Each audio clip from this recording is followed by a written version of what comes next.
Hello dear friends, प्रयास the effort IAS academy Rudauli में आपका बहुत बहुत स्वागत है। देखिए, आज हम हिंदी का सेशन लेकर के आए हैं। हिंदी में हम आज आप लोगों को स्वर के बारे में बताएंगे। देखिए, स्वर कुल 11 प्रकार के होते हैं। कुल कितने स्वर हैं? 11 स्वर हैं। ठीक है, कुल कितने स्वर हैं?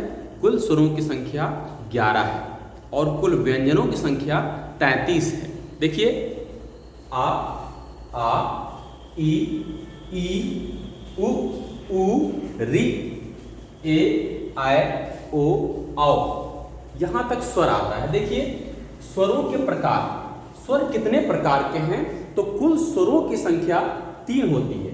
कुल स्वर देखिए, सबसे पहले आता है लघु या ह्रस्व स्वर। अब लघु या ह्रस्व स्वर कौन कौन से हैं? तो आ, ई, उ और री, ये होता है लघु स्वर या ह्रस्व स्वर। तो क्या लिखेंगे? आ, ई, उ और री। कुल इनकी संख्या हो गई 4। कुल स्वरों की संख्या जो ह्रस्व स्वर है, कुल ह्रस्व स्वर की संख्या कितनी है? 4 हैं। आ है, ई है, आ, ई, उ और री। ठीक है, आ, ई, उ और री है।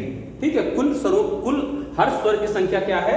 4 है। अगला देखिए, दूसरा आता है संधि स्वर। संधि स्वर, संधि स्वर 2 प्रकार के होते हैं। संधि स्वर 2 प्रकार के हैं। एक है संयुक्त संधि स्वर।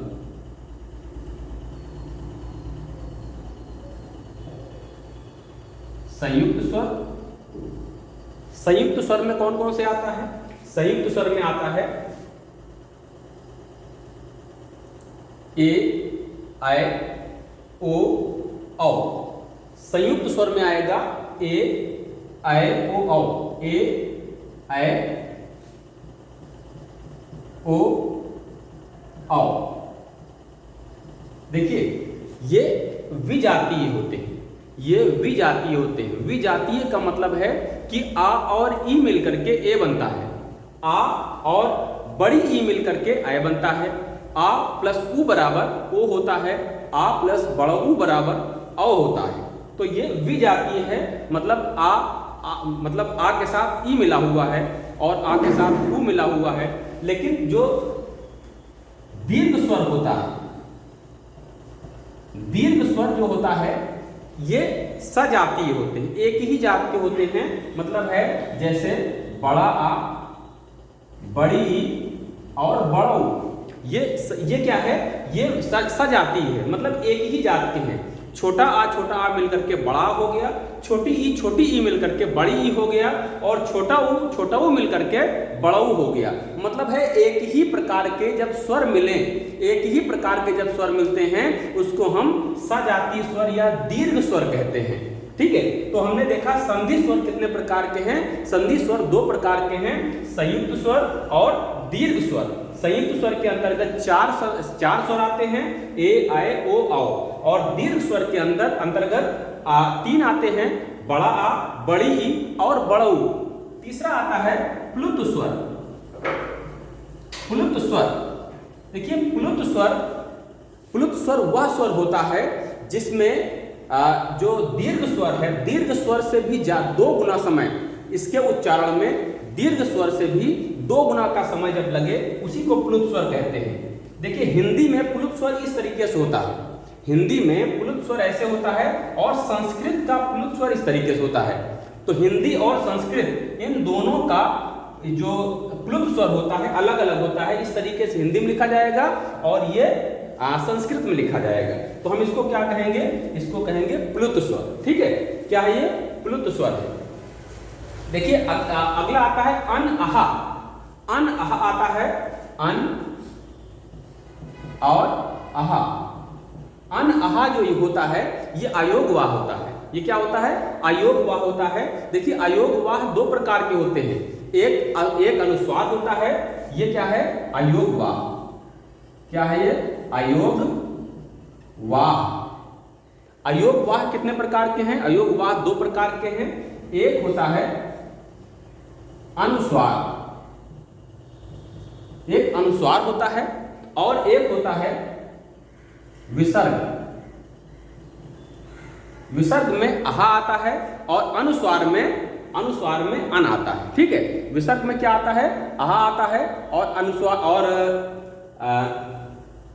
अन जो होता है, अन आता है अनुस्वार में। ठीक है, अन अनुस्वार होता है और विसर्ग आहा होता है। ठीक है, तो आपने ये देखा स्वरों की संख्या कितनी है? स्वरों की कुल संख्या होती है 11। कुल स्वरों की संख्या 11 होती है। जो इसमें हमने बताया कि 3 प्रकार के होते हैं। सबसे पहले लघु स्वर होता है। लघु स्वर के अंतर्गत छोटा आ, छोटी ई, छोटा ऊ और री होता है। ये 4 प्रकार के होते हैं। दूसरा संधि स्वर होता है। संधि स्वर के अंतर्गत 2 प्रकार के स्वर होते हैं। एक संयुक्त स्वर होता है, एक दीर्घ स्वर होता है। संयुक्त स्वर में विजातीय स्वर होते हैं, मतलब आ ई मिलकर के ए बना, आ बड़ी ई मिलकर के ए बना, आ ऊ मिलकर के ओ बना, आ बड़ा ऊ मिलकर के औ बना। ठीक है, दीर्घ स्वर क्या होता है? दीर्घ स्वर में सजातीय स्वर होते हैं। दीर्घ स्वर के अंतर्गत जिस छोटा आ और छोटा आ मिलकर के बड़ा बनता है, छोटी ई मिलकर के बड़ी ई बनता है, छोटा ऊ मिलकर के बड़ा ऊ बनता है। ये 3 प्रकार के होते हैं। प्लुत स्वर वह स्वर होता है जिसका उच्चारण जिसका उच्चारण जो दीर्घ स्वर के उच्चारण में के 2 गुना का समय लगे।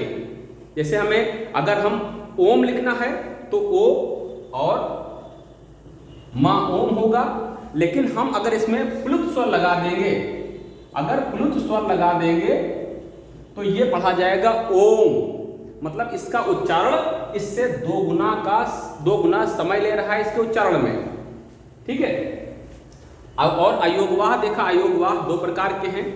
एक होता है अनुस्वार, अनुस्वार के अंतर्गत अन आता है, और एक होता है विसर्ग, और विसर्ग के अंतर्गत आहा आता है। अनुस्वार के अंतर्गत अन आएगा और विसर्ग के अंतर्गत आहा आएगा। ठीक है, धन्यवाद।